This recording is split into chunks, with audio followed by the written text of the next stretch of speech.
Hello everyone. I procrastinated on writing this speech until about 11 p.m. yesterday. I think I first found out I had an opportunity to speak about a month ago, to put that into context. It wasn't that I didn't think science was important. I really didn't know how to say what I wanted to say. Science is important to me and has always been, and I felt like I would be stating the obvious. But then yesterday, one of my friends asked me, what could I really say in 5 minutes, given that our discussions on most subjects last so much longer? This whole march, this whole movement, it's not a discussion at all. It's about confronting a threat, not just to our nation, but to human civilization itself. While attacks against science and reason have always existed, we have never encountered it on such a scale, and the situation has never been this dire. These attacks exist for no reason at all, other than the fact that science, by its very nature, aims to describe reality as objectively as possible.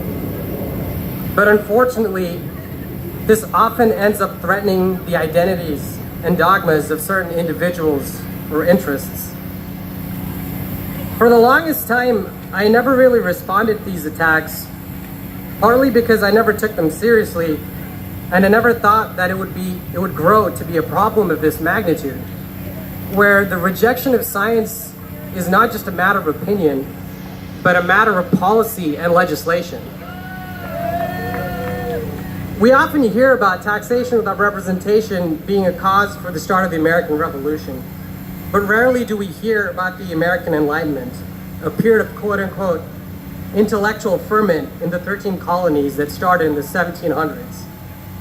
Let me quote Wikipedia, and this is cited, because I cannot do any more justice than bluntly stating the facts.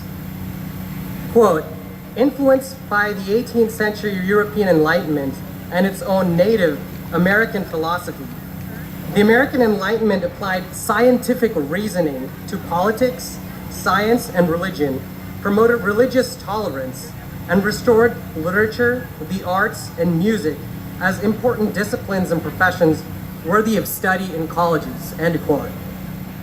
Science and scientific reasoning are responsible not only for the birth of this nation, but also for the very principles that define it and guide us. As a nation, we have often been praised for our boldness and our courage. This is no accident of history. One can only be bold in the presence of a threat, or in the face of danger, or against the unknown. And to act against those threats and dangers, and to venture into the unknown requires courage. Courage to accept that things are not as they should be, and that they can be better, and that we can make them better. This is not easy to do.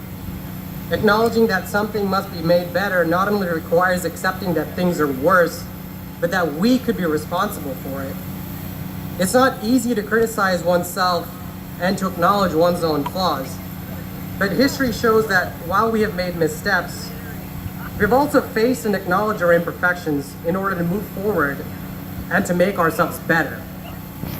Our role as an enduring beacon of human liberty, democracy, and scientific achievement is only because of steadfast adherence to the principle of applying scientific reasoning to government and society. When this march was proposed, there were many who questioned it and raised concerns about melding science and politics. Should scientists really be getting involved?